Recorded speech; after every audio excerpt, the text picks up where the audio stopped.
Holy Praises Studio. Holy Praises Studio. Superior Performance. To find more, contact Holy Praises Studio. Superior Performance.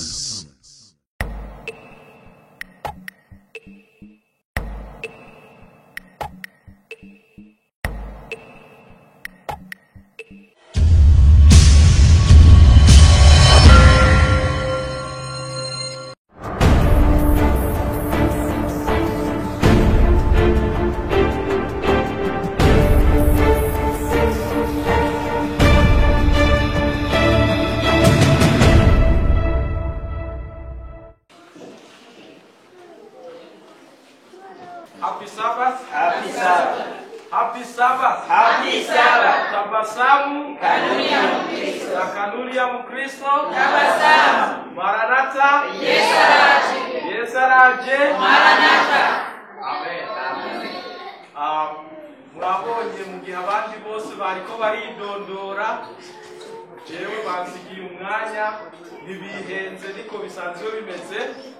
Ku batanzi jewe nitwa Alex Ntahiraja. Uyu munsi ni jewe tugiye gusangira hamwe aya majambo y'Imana.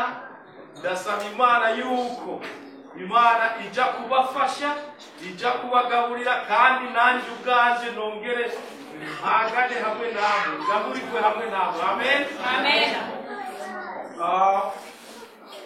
Mu ndirimbo twaririmbye ya 50 iravuga neza igihugu cyiza, ngo hari igihugu cyiza cyane twateguriwe, ngo hanyuma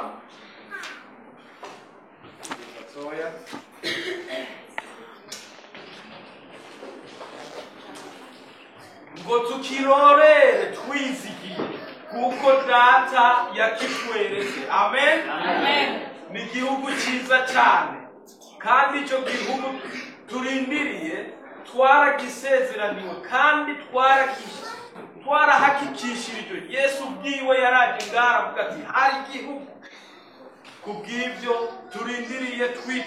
turindire twiteguye kuzoja muri icyo gihugu cyiza cyane. Amen. Amen. Abaririmbyi nabo baravuze ati jewe nanje ndi umusafiri, ni ukuvuga ati muri iyi si turi ingenzi. Turi muri iyi si tujya mu gihugu cyacu, kuko iyi si atari iy'iwacu. Duhura na byinshi, bimwe bishobora kuduteza umubabaro, ibishobora kutugumya kugira ngo twumve yuko mega bidukwegera inyuma, ariko inzira, urugendo twafashe turarubandanya gushika igihe tuzoshikayo. Amen. Amen. Iki ni icyifuzo cyanje yuko umunsi umwe igihe Yesu azogaruka azananye mu bicu, yuko uyu munsi jewe nawe tuzomusanganira, tukazokwitwa abanyehirwe. Amen. Amen. Uyu munsi icigwa cyacu, iki cigwa nacise ngo imuhira kwa data hari amazu menshi. Amen. Imuhira kwa data hari amazu menshi. Dusenga Imana. Data ugororoka, turagushimiye mwami ukuntu wamubana natwe. Data dushitse kuri wa mwanya Satani yanka, ndasabye kugira ngo uhane natwe, utuganirire, utugaburire nka kumwe wagaburira Abisirayeli bari ku musozi Sinayi. Ndasabye kugira ngo ubwoko bwawe buhazwe nawe. Uzobukoze data ugororoka, ni mu izina rya Yesu Kristo tubisabye. Amen. Ndasabye twese twugurure mu gitabo cya Yohana 13 kuva 21 gushitsa ku murongo wa 30. Usome. Dusome mu izina rya Yesu. Amen. Ibiri na rimwe haravuga ngo Yesu avuze ibyo hagarika umutima, abivuga abyataguye ati, nukuri ndababwire, umwe muri mwebwe agira angure. Abigishwa bararabana bararabana bazazaniwe uwo avuze uwo ari we. 23 hariho umwe mu bigishwa biwe yari yegamiye mu gikiriza ca Yesu bariko bararya. Umwe Yesu yakunda, Simoni Petero amuvunira akagohe ati, tubwire uwo avuze uwo ari we. Uyo rero ahengamiye inyuma uko yari hano nyene mu gikiriza ca Yesu aramubaza ati, ninde gamwigisha? Yesu aramwishura ati, uwo nkoreza mw'intore nkayimuha azoba ari we. Akojeje mw'intore arayikuramwo ayihereza Yuda mwene Simoni Iskariyote. Hanyuma y'iyo ntore Satani aca yinjira muri we, nuko Yesu aramubarira ati, co ukora gikore n'ingoga. Ariko muri abo bicaranye nta numwe yamenye ico abimubwiriye. Ariko kuko Yuda ari we yari afise umupfuko, bamwe bagize ngo Yesu yamubwiye ngo gura ibizodukwira ku munsi mukuru canke ngo agire ico aha aboro. 30 nawe amaze kwabira intore aca asohoka ako kanya, kandi hari mwijoro. Amen. Imana yacu yabwe icubahiro. Ikigisho cy'uyu munsi ni imuhira kwa data hari amazu menshi. Igitumye dusoma aya majambo, jewe igihe nariko ndategura nahakuye icigwa, kubera ko Yesu amaze kubona Yuda amaze kwisobanura mu bigishwa, akaja gufatanya n'abagiye gufata Yesu. Aha habaye igikorwa umuntu wese nk'umukristo yoshobora kwiyumvira. Yuda arasohoka aja kugira umugambi wo kugura Yesu, hanyuma Yesu nibwo yaciye afata kanya kugira ngo aganire n'abigishwa biwe. Murumva, iyo turi nk'ubwoko bw'Imana hanyuma tukaba turi kumwe ngaha, birashoboka yuko umuntu ashobora kwiyumvira ngo Yuda, twebwe iwacu bavuze umuntu ngo ni Yuda, waca wumva yuko ari izina ribi kubera ko kumbure yaguze Yesu. Ariko Yuda mu by'ukuri ni izina nk'irindi zina. Umwe arashobora kwiyumvira nk'uko Yuda yiyumvira akaba yosohoka. Ariko icyo tugira twige ngaha ni yuko mu gihe tukoranye turi ubwoko bw'Imana, yuko urabe icyakurikiye Yuda amaze gusohoka. Amajambo Yesu yaganiriye n'abigishwa biwe niyo nyamukuru, ni nayo yabafashije mu rugendo rwabo, byatumye barangiza neza. Ariko uyu yari yamaze gusohoka, uyu ntiyashoboye kumva amajambo meza Yesu yasezeranira abigishwa biwe uburyo bazokwifata mu gihe batakiri kumwe nawe nibigiye gushika ibyo ari byo. Muriko murankurikirana? Mutahure yuko iyo umuntu amaze kwikura mu bwoko bw'Imana, yuko harya ariho amajambo yo kuremesha abazoshika mu ijuru arico gihashikira. Amen. Amen. Hanyuma tubandanye dusome ngaha, kuko Yesu Kristo nk'umwigisha mwiza, Yesu Kristo n'umwigisha muri iyi si, iyo umwigisha abona yuko hagiye kushika igihe cy'ikibazo, exam, arongera agashira hamwe abanyeshuri biwe, akongera akabasubizamwo, bagasubiramo guhera ku ntango ku byo bize no ku byo batari bazi, kumbure hari hako yasimbye akagashiramo. Yuda amaze gusohoka, Yesu yafashe aka kanya kugira ngo abwire abigishwa biwe, abibutse ku byo yababwiye no ku byo atari bwababwire ku bigiye gushika, hanyuma abigishwa babe ikibazo kigiye kubashikira babe biteguye. Dusome ngaha muri Yohana 14 aho twasomye, ndahera ku murongo wa mbere gushika ku murongo wa gatatu. Ngo Yesu ni inzira n'ukuri n'ubugingo. Nimuhagarike imitima yanyu, mwizere Imana, nanje munyizere. Imuhira hari amazu menshi, imuhira kwa data hari amazu menshi. Iyaba atariho mba ndabibabwiye, kuko ngiye kubategurira ahanyu. Kandi ko ngiye kubategurira ahanyu, nzogaruka kubajana iwanje, ngo aho ndi aho ndi namwe abe ariho muba. Amen. Amen. N'amajambo meza cyane. Umviriza icyo Yuda yahombye. Yuda guhomba amajambo nkaya, Yesu ababwira ati nimuhagarike imitima. Yesu yarazi yuko ko Yuda sohotse igihe ciwe kirashitse. None ko igihe ciwe gishitse, kubw'ibyo yarazi neza yuko Satani arakanya kiwe kugira ngo agosore abigishwa. Muri icyo gihe byari gutuma abigishwa batanukwizera bari barose, ukwizera kwabo bari bafise. Nicyo gituma Yesu Kristo yahindukije ivyiyumviro vyiwe, akabarabisha kuho bahanze amaso ariho mu ijuru. Arababwira ati nimuhagarike imitima yanyu, guko imuhira kwa data hari amazu menshi. Amen. Amen.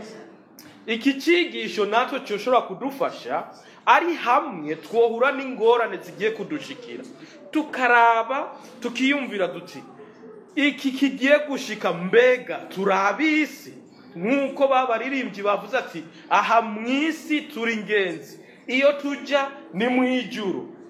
Ari hamwe twoshira ivyiyumviro byacu ku mazu meza Yesu Kristo yagiye kudutegurira, tugahindukiza ivyiyumviro byacu tukabirabisha kuho tugiye kuja, vyotuma dushobora guhagarara, vyotuma dushobora gutsinda umugwanizi Satani ariko aragerageza kutunyoha, agerageza kuduteza ingorane kugira ngo twiyumvire yuko ngaha mu isi tuhagorewe.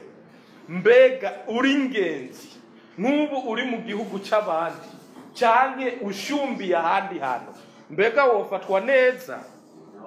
Ntibishoboka. Ntushobora gufatwa neza, ntushobora kugira icyubahiro nk'icyo wogira uri mu rugo.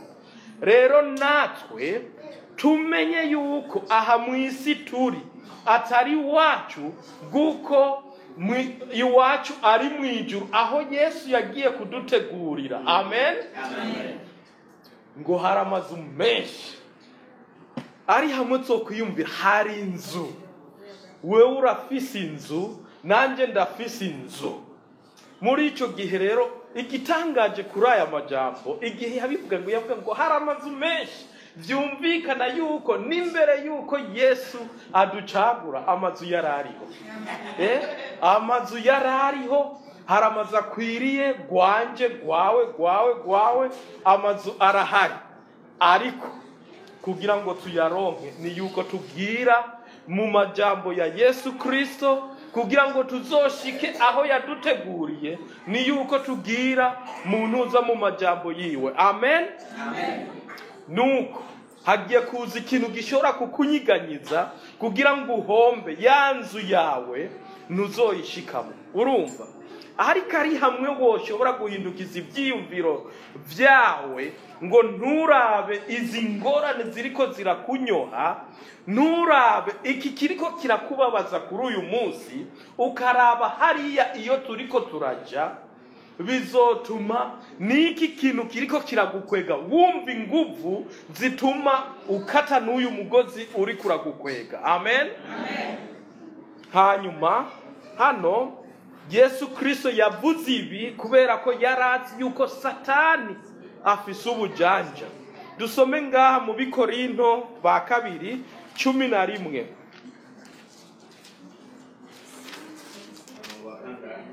Turahera ku murongo wa 3 gushika ku murongo wa 4. Dusome. Ariko ndiyubara yuko nguko yanzoka yahendesheje Eva ukwiyorobeka kwayo, muri ivyumviro byanyu byokoshwa mugaca mureka kugororoka n'ukwera mu bya Kristo. Kubyo hagize uza iwanyu akababarira Yesu wundi tutababariye, cyangwa iyo mwakiriye iyindi mwe mutakiriye, cyangwa ubundi butumwa mutemeye, we muramwihanganira neza. Imana yacu tubabarire. Murumva ubu nibwo buryo Satani akoresha, nk'uko yashoboye guhendahenda Eva yuko natwe ashobora kuza kugira ngo adushuke, ariko ari hamwe two kwiyumvira yuko tutarabo ngaha, tukaguma twiyumvira hariya turiko turaja, bizotuma tunesha. Hanyuma ngo iyo hagize uwundi aza akababwira Yesu tutababwiye, uyo murashobora kumwumva, ariko twebwe turiko turababwira Yesu w'ukuri, Yesu Kristo umwami n'umucunguzi wacu, ntimuriko muratwumviriza. Mubona yuko tubagoye. Nitwavuga ku cyaha, mubona yuko mwenga twebwe turiko turubatunga urutoke, aho kugira mumenye yuko twebwe ni twebwe turi mukuri, nitwe turiko turababwira amajambo azotuma dushika hariya aho Yesu ari kudutegurira. Uyu wundi ababwira izindi nyigisho, uyu nugira abazimize kwa kwiyorobeka Satani yakoresheje kuri Eva, niko Satani ashobora gukoresha kugira ngo aduhubishe yamazu twateguriwe.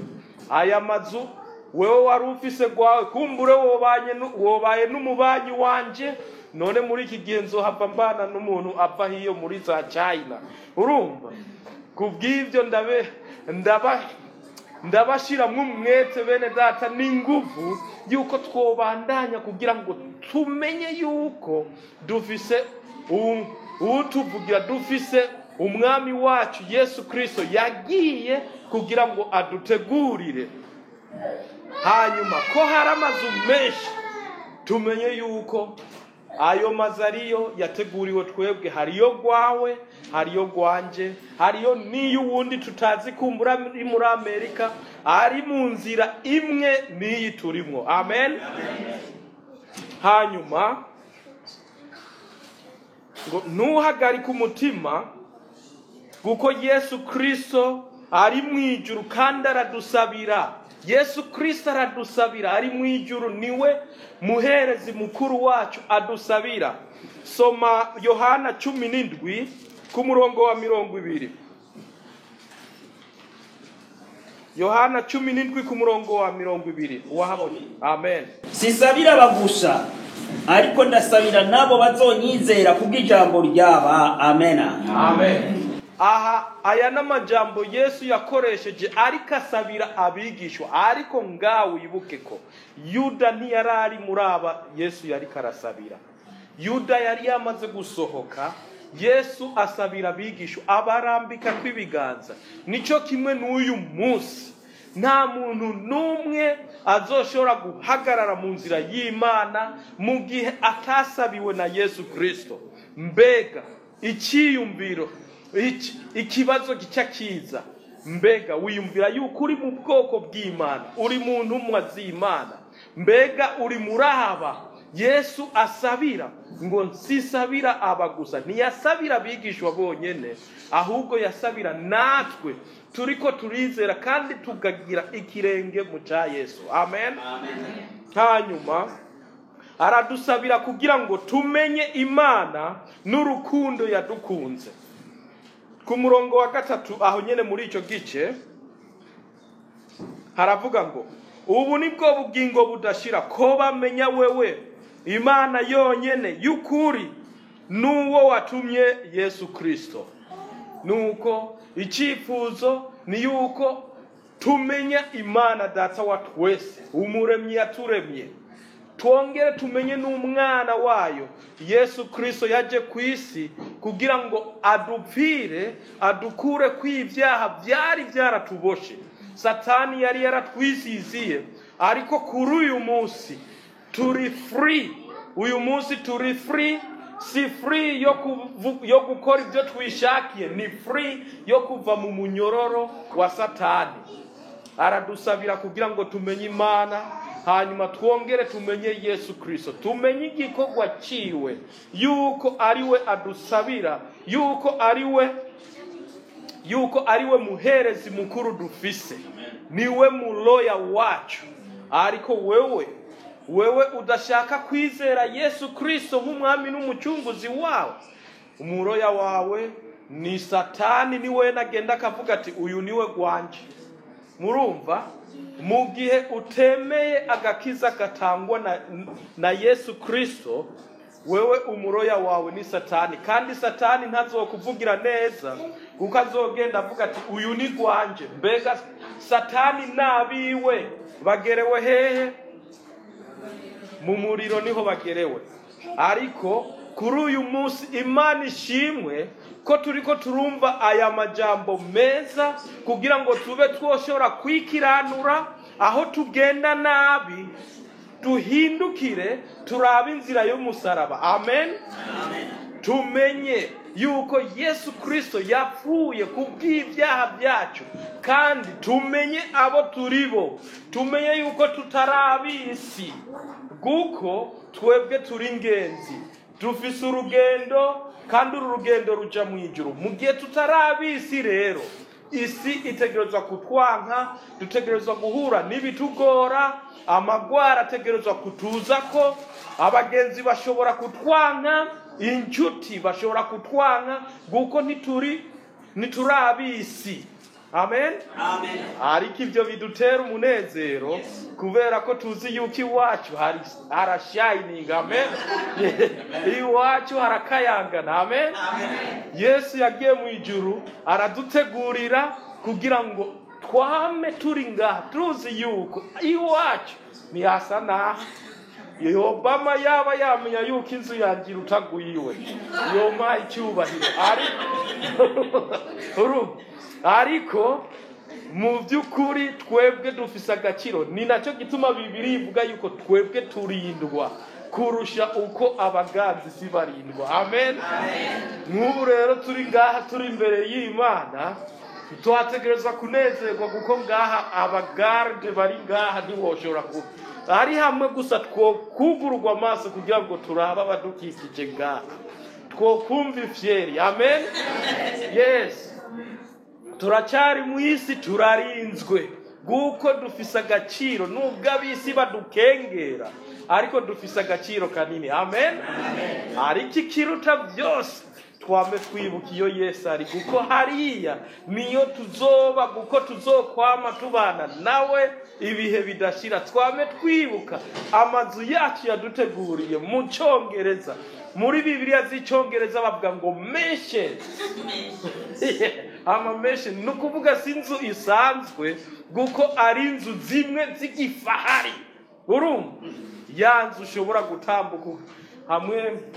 Igihe tuza ngaho uri kuraraba hariya muri park, ubona iyo iracari inzu y'umuntu umwe, iyo ni gwanje gusa. Urumva nukuvuga ni inzu nziza twateguriwe. Ari hamwe twomenye ivyo tubikiwe hariya, nta kindi cyo tumye kidukundisha ivyo kuri iyi si. Twoshoboye kwiyumvira yuko tutarabo ngaha, twokwemeye tukemera kuba turi ingenzi ngaha, ntacyo bitwaye. Namba jewe nasafiriye nkaja handi, je ndazi yuko ntakwiriye gufatwa nk'uko mu rugo bamfata, kuko ndazi yuko natembereye. Ibyo baja kungirira byose, namba nahora noga amazi meza mu rugo, amazi y'akazu yaza ashushe buke buke, hariya bakampa yakanye, ndagerageza nihangane, kuko ninashika mu rugo nzonezerwa. Amen. Amen. Natwe rero kuri uyu munsi twame twiyumvira yuko tutarabo muri iyi si. Mbega ivyo byo gufasha ari hamwe mugenzawe yo guhindukirira akakwanka kuri uyu munsi, wo kwiyumvira yuko atireka nteseke gatoya kuko ngaha atari wacu. Ibyo byo gufasha ari hamwe umwana wawe wavyaye, wobona aguhindukiriye akavuga ati rabukusa, urabona je sinibaza yuko wanamvyaye. Urumva mbega ibyo byo gufasha ari hamwe wo kwiyumvira yuko tutarabo kuri iyi si, ko ibyo ari bidukwega gusa bidushira inyuma kugira ngo nisuze dushikire hamwe Yesu yaduteguriye. Twame twiyumvire ko tutarabisi, kuko n'ivy'ukuri ntiturabisi, kuko iwacu ni mwijuru, iwacu harakayangana. Ari hamwe womenye n'ubumote bwaho nta emwe ngira ngo sinzi. Ari hamwe woshowe kubona n'ijisho naho noza nkagupanchinga, wovuga ati thank you, kubera ko urazi yuko hariya ubikiwe byinshi. Amen, amen. Kubw'ibyo mwene data, ivyo duhura byose ni lazima muri iki gihe turimo Satani azogerageza guca mu bujanja, ngo nkuko Satani yagerageje kwiyorobeka ngo ahende Eva, natwe niko Satani ashobora kuduhenda. Iwiyumvire, Satani yagerageje Yesu Kristo kandi yari Imana, mbega twebwe natwe. Ariko nitwagira ubwenge nk'ubw'inzoka, tuzoshobora kumugwanya, tuzoshobora kumunesha. Amen, amen. Mwene data, ntuze wibagire tabasamu ni kanuni ya Mukristo. Tabasamu ni kanuni ya Mukristo, kubera ko hari byinshi tubikiwe kandi turi favorite kid. Amen, urazi iyo uri umwana ukabuvuka, reka dufate base akarero nk'abavyeyi bavyara ugasanga vyaye umwana umwe, uyo mwana arakundwa gose, no mu gihe agwaye gato mwana uri sawa urakomeye. Natwe nuko niko tumeze, guko turi hanga ryera, nkuko ejo twabyize turi hanga ryera, twaratoranijwe kugira ngo dukwize ishimwe ryaduhamagaye. Amen, amen. Nuko rero ko Imana idashobora gutambuka ngaho abantu bayibone iriko iratambuka mwibarabara bose bavuga ati ngiri Imana, ariko yadushizeho twebwe mu buryo tugenda abantu babona Imana yacu. Amen, amen. Kubw'ibyo twame twibuka yuko hari amazu meza twateguriwe, hanyuma muri icyo gihe tugerageze tubwira abantu ubutumwa kugira ngo ayo mazu twateguriwe nabo baze bayaronke, kuko Yesu yavuze ati imuhira haramaze kwa data haramazu menshi, nimuhagarika umutima ibigiye kunshikako. Niyo mwambona jewe ndiko ndava amaraso bariko barankubita, nimuhagarika imitima.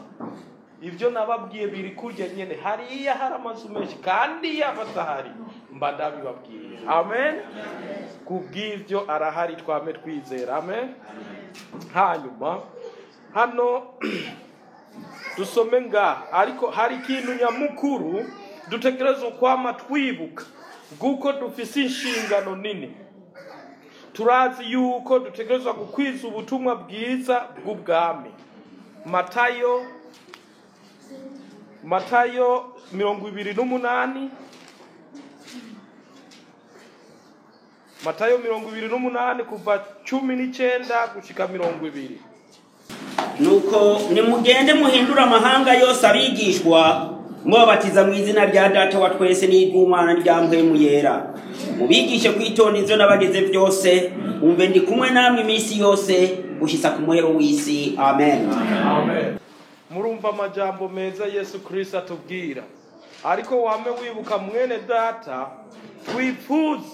twame twifuza kuba turi mu ntumwa nziza, nitube turi nka wa wundi yahombye aya majambo meza asezeranirwa ubuzima akaba atarariho kugira ngo yumva aya majambo. Amen, amen.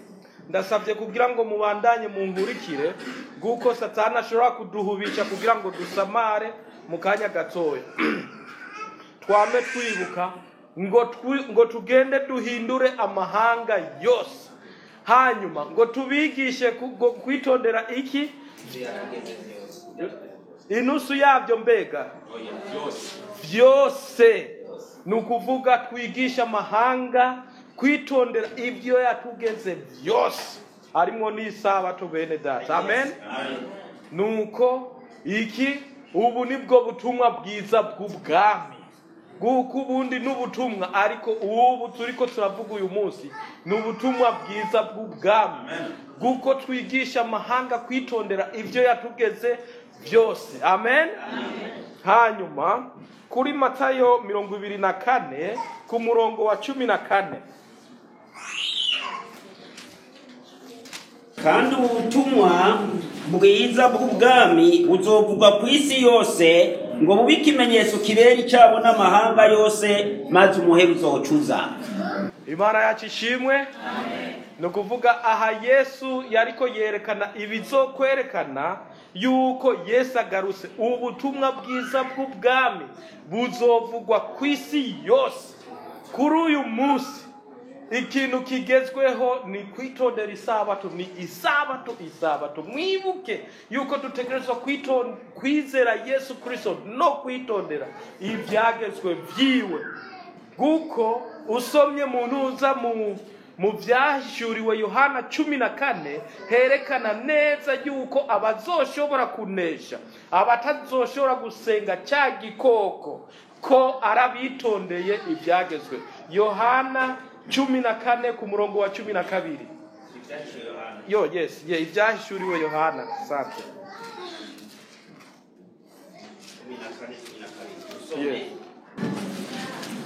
Aho niho ukwihangana kw'abera guserukira, bitondera ibyagezwe n'Imana no kwizera Yesu Kristo. Amen.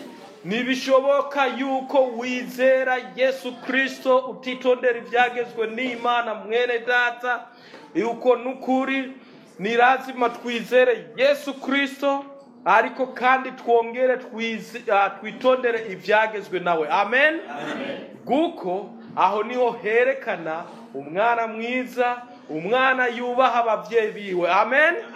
Ariko muri byose twame twibuka igituma tubigira, tumenye yuko iwacu saha none rero kubera ubu butumwa bwiza bw'ubwami butegerezwa kuvugwa, hari igihe tuzobizira. Guko urabona intumwa zarabikoze, ariko mugabo ntibabironkeyemwo amahoro muri iyi si. Amen. Intumwa ntizigeze zihabwa nigwere ngaha muri iyi si, ariko bagumye bibuka ya majambo Yesu Kristo yababwiye ati, imuhira kwa data hari amazu menshi, iyaba atariho mba ndabibabwiye. Mwizere Imana nanje munyizere. Amen. Mbega ninde yizera, ninde yemera yuko imuhira kwa data hari amazu menshi? Ninde yifuza kuzoshika muri ayo mazu twateguriwe? Buri muntu wese. Amen. Hanyuma ngaha muri Matayo 10 ku murongo wa 17 kugeza 18, hanyuma duce dusimbira 22. Matayo 10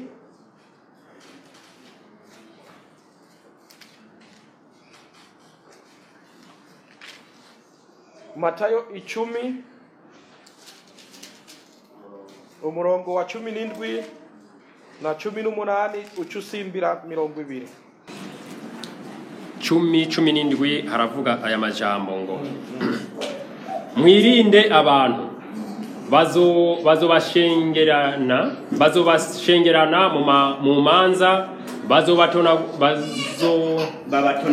babatonagure mu masinagogi yabo. 18 bazobajana imbere y'abaganza n'abami babampora, muzoba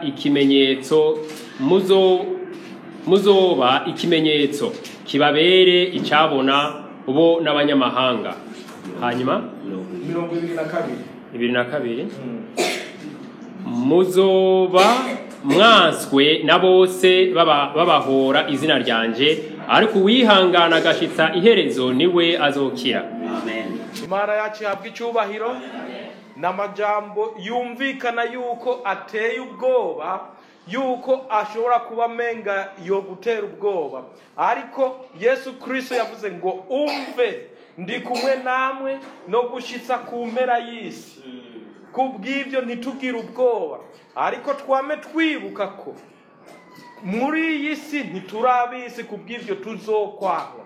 Kubera ubu butumwa bwiza bw'ubwami ko dutangaza ubutumwa butandukanye n'ubw'abandi, ni by'ukuri tuzokwankwa, ariko tumenye yuko tuzoba twanswe duhogwa izina rya Yesu Kristo, kandi tuze tunezerwe bw'uko tuzi yuko Yesu Kristo ari we mwami wacu kandi ko yagiye kudutegurira naho uyu mubiri woteseka, naho twobabazwa, ariko tumenye yuko dufise Yesu Kristo yama ari kumwe natwe. Mwibuke ntiyigeze ata Daniyeli, Shadraka na Meshaki na Abednego. Icyo dukenera gusa ni gufata ingingo kugira ngo tumushingire intahe nawe azokwama ari hampande natwe. Amen. Kandi mwibuke ari hamwe abigishwa batajya gusengerwa na Yesu Kristo, ntibyari gushoboka yuko bashobora kunesha, ariko ko yabasengeye bashoboye kunesha buri kintu cyose cyaje kibagana, cyane cyane kuva aho bamaze kuronkera mpwemu yera. Bashoboye kunesha, ntibari bagitinya gupfa ukundi. Nicyo kimwe natwe, icyo dusaba ni yuko dusengerwa na Yesu Kristo. Amen. Mbega uyu munsi woba wifuza kuba mu bo Yesu Kristo asengera, kuko Yesu Kristo aradusengera kugira ngo dushobore kunesha ucagihe tuze tubane nawe. Amen. Dusome ngaha muri Yohana 17, dusubireyo twumve amajambo Yesu Kristo adusengera uko avuga. Data, abo wampaye ndagomba kwaho ndi nabo bahabana nanje ngo barabe ubwiza bwanjye wampaye, kuko wankunze itanguriro ry'isi ritarashigwaho. Amen. Amen. Nuko ayo niyo majambo Yesu Kristo adusabira, arifuza yuko tubana nawe kugira ngo tumutahure neza, ni yuko tuzoba turi kumwe nawe. Ariko Yesu Kristo nubwo yoba akunda umwe wese ku isi, aranka ibyaha. Mbega twebwe ntitwari dukwiriye guhindukira kugira ngo twanke ibyaha? Dukwiriye kwanka ibyaha, ibyo dutandukanya na Yesu Kristo tubyanke, kuko ibyo nibyo bizotuma duhomba. Hamwe twateguriwe bishoboke ko tutazoshobora kuharonka. Amen. Nuko uyu munsi uyu munsi Yesu Kristo aradusabira, kuko niwe muherezi wacu dufise mukuru. Urabe muri Timoteyo wa mbere igice cya 2 ku murongo wa 5.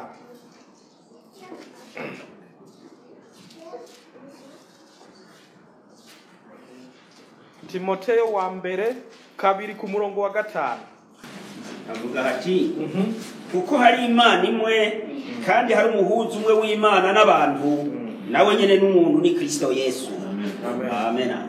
Nuko hari umuhuza uyu umwe, ariko gukiza kibirimwo nawe nyene n'umuntu. Arazi ibyo ducamwo, arazi ukuntu bigoye muri iyi si, kuko nawe nyene yabaye ngaho, yageragejwe nk'uko natwe uyu munsi turiko turageragezwa, ariko adusaba yuko tunesha nk'uko nawe yanesheje.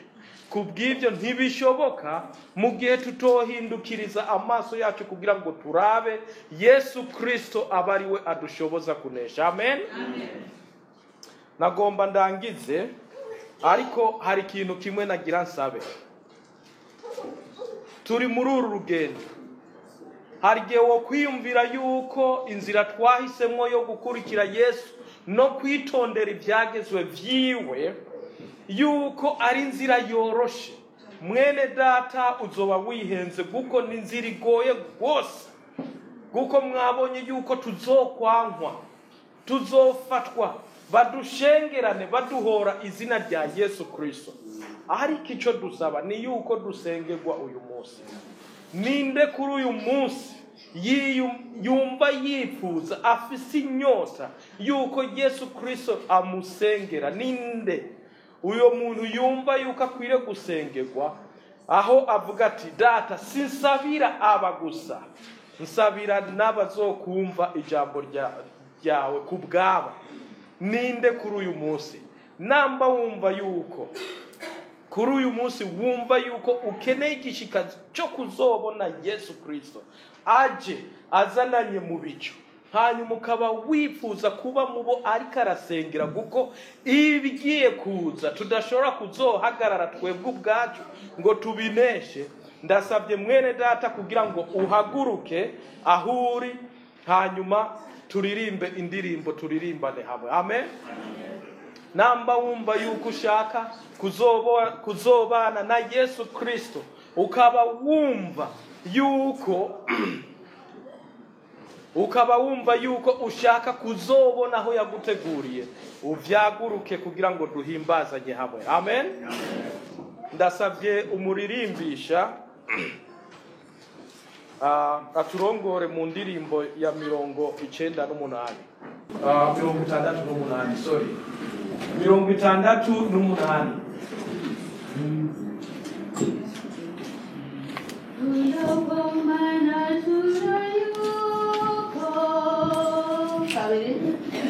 Unda kwa mana turayuko nasunguwe na maraso ya Yesu magazi w'intama gahinduka umwana wiwe. Yesu mwami yatunguje amaraso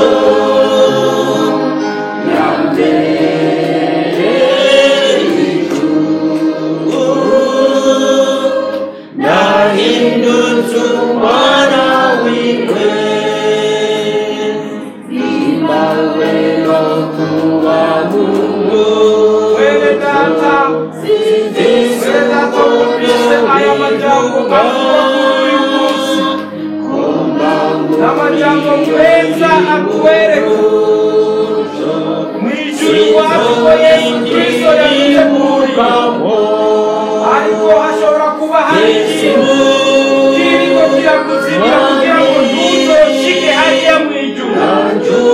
Ndasabye kugira ngo wegere ngaho, kugira ngo dusengere hamwe mwene data.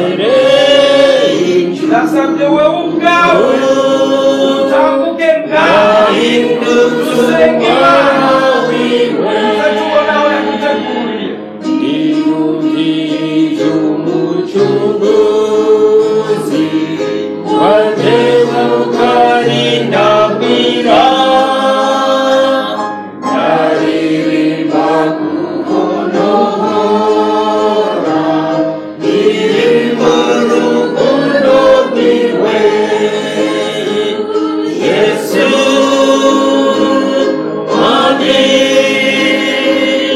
yacunguje amaraso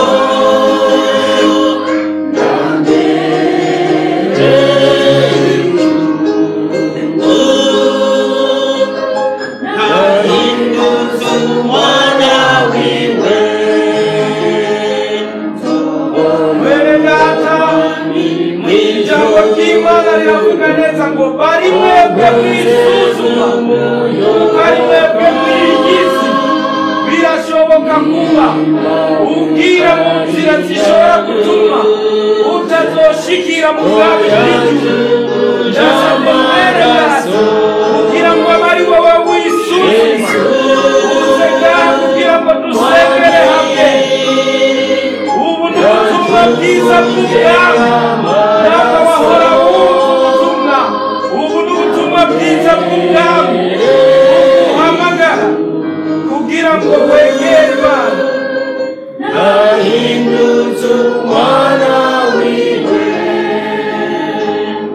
nizeye kwambikiye nera ukirima cyo mw'ijuru, maze tukazimanirayo n'abamuyobotse bose. Yesu mwami yacunguje amaraso yambere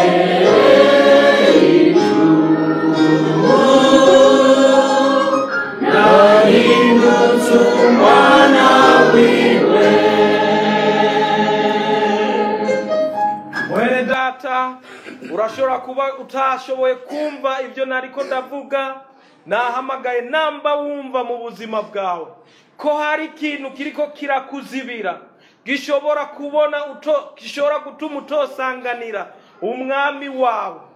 Icyo kintu ukizane ngaha kuko ni umwanya mwiza kugira ngo twitunganye. Hanyuma ndongera ndabwira n'abashitsi badutembereye, mwene data aha watembereye ishengero rya Seventh Day Adventist. Imana idusaba yuko dusenga ku munsi wayo w'indwi, guko ari byo biyihesha icyubahiro, ko tuyihimbaza, tubikerekana yuko ariyo muremyi w'ijuru n'isi n'ikiyaga n'ibirimo byose. Hanyuma Yesu Kristo yaravuze ngo nimwankunda mwitondere ibyagezwe byanje, ngo mugende muhindura amahanga yose kwitondera ibyo nabageze byose. Mwene data wadutembereye, ni waba wumva yuko ushaka kwifatanya n'ishengero rya Seventh Day Adventist, tugahimbaza Imana, tugasenga Imana, tube muri bamwe Yesu Kristo asengera, ndagusabye kugira ngo utere intambwe ngaha, hanyuma turakwakira dusengera Imana hamwe.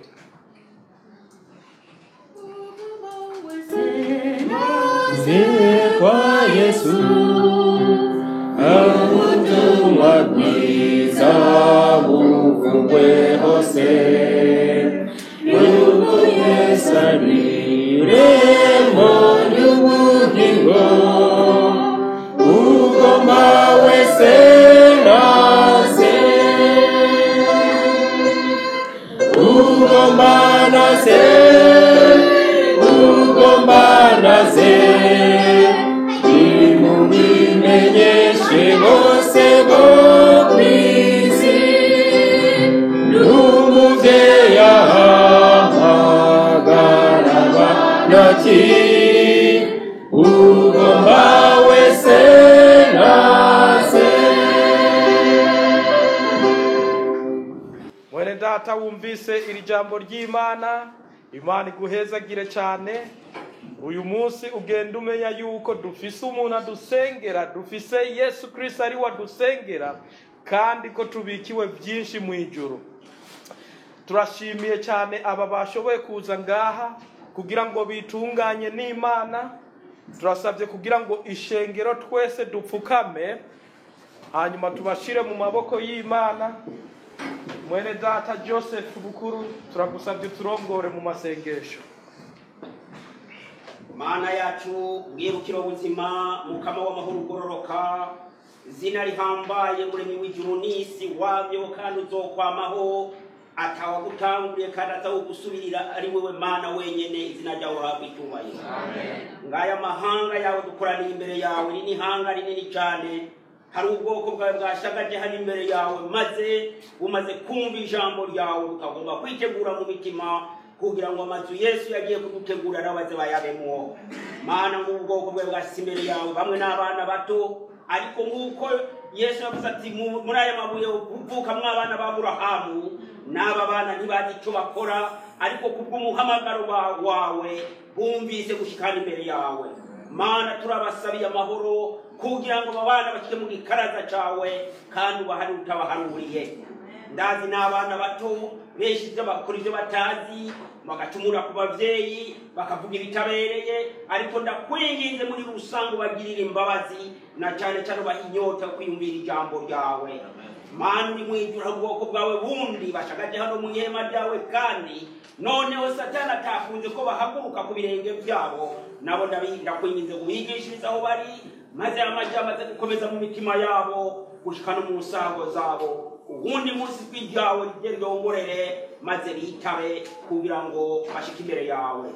Urakoze Mana, urakoze kuri Imana. Ndasabye amaraso ya Yesu Kristo ngo yongere kutujagira twese twamaze gushika mu ihema ryawe, maze dutunganye ukundi gushasha uyu munsi wose mbere n'iminsi iri imbere, tuze twame turi imbere yawe. Uraturinda imigabo yose y'umwazi yo dukura mu nzira yawe, kugira ngo duhombe y'amazu meza wagiye kudutegurira. Mana ndakwingize kudute kwihangana no kwihanganira ibigeragezo bigiye kuza kuko tuvuga ubutumwa bw'amahoro, ubutumwa buhamagarira abantu gusengera n'isi n'ijuru ikiyaga n'ibirimo. Mana uri mu ijuru ndakwingize kubane natwe uje kutwigisha mu mpwemu no mukuri mu izina ry'umucunguzi wacu Mesiya. Amen.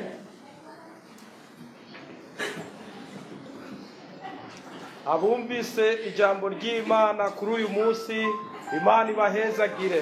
Amen.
yagiruta hari umuhombe maze data wongere ubane natwe aho tugiye mu mihana no mu gihe tujya kurangiza isabato uje kubana natwe tubandanye turongorwa nawe uzobukoze. Ndagusabye data kugira ngo dutunganye kugira dushike kuri rwa rugero ubona yuko tukunezereye mwami uzobukoze. Ndasabye kugira ngo utezagire ubwoko bwawe ukomeze kandi ubandanye udusengera gushika igihe tuzokubona. Tubisabye mu izina ry'uwadupfiriye ku musaraba Yesu Kristo. Amen.